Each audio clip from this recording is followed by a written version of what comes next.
Amis internautes, salam alaikum. Veuillez vous abonner sur votre chaîne Dakar Plus et n'oubliez pas d'activer la cloche de notification. Vous aurez des informations en temps réel ici au Sénégal et à l'extérieur. dama nekk instant bi voyage moo tax mënumaa wax ci Kounkandé information bu bees tàq Kounkandé dafa fayoon ay lébo ay millions yu bëri pour ñu saboter li nga xam ne mooy sunu programme bu rëy boobu di xar géej gi pour ñu samp ay poto daal di saboter léegi nag lébo yi dañoo lekk xaalisam ba pare yoole ko dafa naroon a daw mais fexe nañ ba téye ko ba dawul mi ngi Sénégal toog nag gars yi nee naa leen ñu téye ko ñu circuler ko xool ko ci géej gi teg ko fu ne ci àdduna parce que dafa war a xar géej gi kala naka katt ndayam omelette tuunu ndayam Kounkandé bu xarul géej gi dina ko naan ba mu jeex tànk ndax nit ñi dañoo yor seen i valise bul fontoo nday nit ñi bësu gars yi yëpp yóbbu nga ko yëpp nga jël ko spectacle théâtre Serigne yeeg TFM ak fu ne di la waxtaane 2STV télé yeeg rajo yi Adamo di la waxtaane ku ne di la waxtaane ci àdduna bi géej gi ne na ñëw nga bëgg koo saboté gars yi yor ay valise ñii yor ay kew ñii yor ay dànk ñii yor ay koko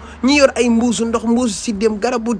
waaye lu nekk ñu yóbbante yooyu yëpp boo ko xarul sa lëfal nday la jëm da nga naan nday ndox bi kenn du dama nekk instant bi voyage moo tax mënumaa wax ci Kounkandé information bu bees tàq Kounkandé dafa fayoon ay lébo ay millions yu bëri pour ñu saboter li nga xam ne mooy sunu programme bu rëy boobu di xar géej gi pour ñu samp ay poto daal di saboter léegi nag lébo yi dañoo lekk xaalisam ba pare yoole ko dafa naroon a daw mais fexe nañ ba téye ko ba dawul mi ngi Sénégal toog nag gars yi nee naa leen ñu téye ko ñu circuler ko xool ko ci géej gi teg ko fu ne ci àdduna parce que dafa war a xar géej gi kala naka katt ndayam omelette tuunu ndayam Kounkandé bu xarul géej gi dina ko naan ba mu jeex tànk ndax nit ñi dañoo yor seen i valise bul fontoo nday nit ñi bësu gars yi yëpp yóbbu nga ko yëpp nga jël ko spectacle théâtre Serigne yeeg TFM ak fu ne di la waxtaane 2STV télé yeeg rajo yi Adamo di la waxtaane ku ne di la waxtaane ci àdduna bi géej gi ne na ñëw nga bëgg koo saboté gars yi yor ay valise ñii yor ay kew ñii yor ay dànk ñii yor ay koko ñii yor ay mbuusu ndox mbuusu si dem garabu